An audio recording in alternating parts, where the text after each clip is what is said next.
I am Darren Dumaop, and together with Dr. Homer Yabut, Ms. Anne-Claire Simpao, Dr. Diwa Malaya Quiñones, and Mr. Jeremiah Paul Silvestre, I will present the research brief of our study entitled Voting Intention of Filipinos Amid the Pandemic. I want to begin by thanking the Salle Institute of Governance for supporting our project. So, my presentation um, will have three parts. First, I will give an overview of the project. Second, I will discuss its current status. And lastly, I will give some immediate policy recommendation that can be derived from the preliminary results of our study. So let's go. In 2021, Pulse Asia reports that 46% of Filipinos would not vote in 2022 if local COVID-19 infection was high. So this prompted us to think on how can we understand what happens inside the head of the Filipinos when it comes to deciding whether they will vote or not in 2022. So our team decided to use a psychological framework to examine Filipinos' willingness to vote during the pandemic. Most of us are psychology people, and we think that maybe there's a way to understand how Filipinos will decide whether they will vote or not. The framework that we chose will inform us about the factors that determine people's willingness to vote.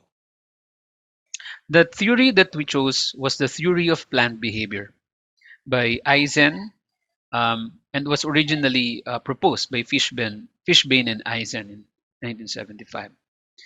So, applying the theory of planned behavior in voting, we say that voting as a behavior is planned because it's an outcome of intention. And intention is psychological. Of course, intention is inside the head. Voting intention is the willingness to vote. But what influenced voting intention? According to the theory of planned behavior, intention is influenced by attitude towards the behavior, attitude towards voting. That is what people feel about voting. Do they feel that it is important? Do they like it? Another influence to voting will be subjective norms about voting. Um, do significant do the significant others of people who are deciding to vote, do they like to vote? Um, are they willing to vote? Will they vote? And lastly, the perceived behavioral control. Perceived behavioral control is the belief that despite difficult situation, the person deciding to vote will be willing to vote. And in the framework, this belief, perceived behavioral control, affects how much other factors will influence voting intention and voting itself. Now, we ran the study by doing an online survey through Qualtrics via our Facebook page. Um, we collect demographic information in the survey. We also use standard questionnaires to measure the variables in our framework. And lastly, we target to gather data from 1,200 samples in the National Capital Region, Luzon, the Visayas, and Mindanao. So here's our Facebook page. So if you're the participant and you'll go there and you will click on the link, you will immediately go to the survey. We also give some form of reward for our participants who are willing to participate in the survey. Of course, because they are participants. Anyway, now about the current status of our project. So right now we have a modest amount of participants, around I think 230 38. Of course, we've just started. And from this small number of participants, we were able to see that majority of them, not majority of them, but a great number of them came from the Visayas, which is very interesting. Um, of course, majority of participants came from National Capital Region in Luzon, and we have a few participants from Mindanao at this time.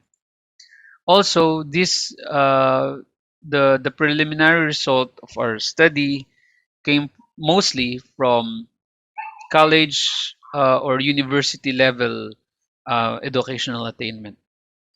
Um, there are few who have lower educational attainment, and very few who have higher educational attainment than college level. Most of our participants so far are not first-time voters, although there is a large number of first-time voters in this preliminary result. So the emerging trend that we saw following the theory of planned behavior framework is that Filipinos, in general, those who participated in the survey so far, have very high voting intention. In the scale of 1 to 7, the mean is 6.13. So we can say that, in general, Filipinos who participated in this survey would like to vote. The other factors agrees with it. Their attitude towards voting is high. Their the subjective norms about voting, meaning their significant others, do favor voting and would vote.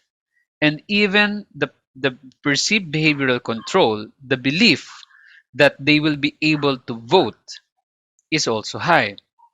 So this leads us to a very important um, policy recommendation, um, following the thought that in general Filipinos are willing to vote. And because Filipinos are willing to vote, what we need, what they need, is a clear and easy to understand guidelines in conducting elections that are COVID free.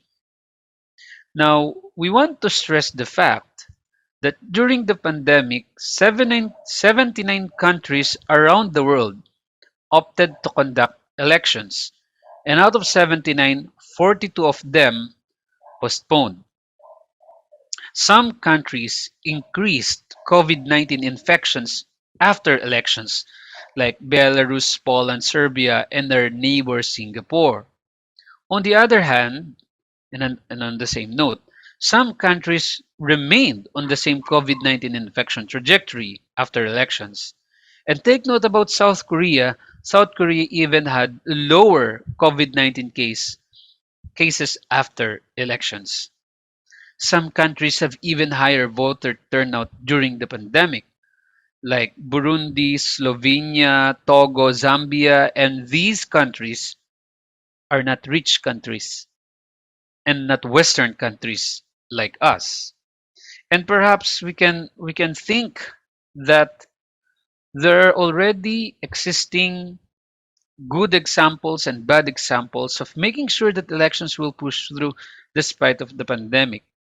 And therefore, um, what we need is to learn from these examples, set the guidelines as early as possible, and inform our citizen in an easy to understand, straightforward language that are fit to our culture and understanding. But all these are preliminary results. The study is still ongoing, and there are many, many, many other things that we can learn from this study. In the meantime, we thank you for listening.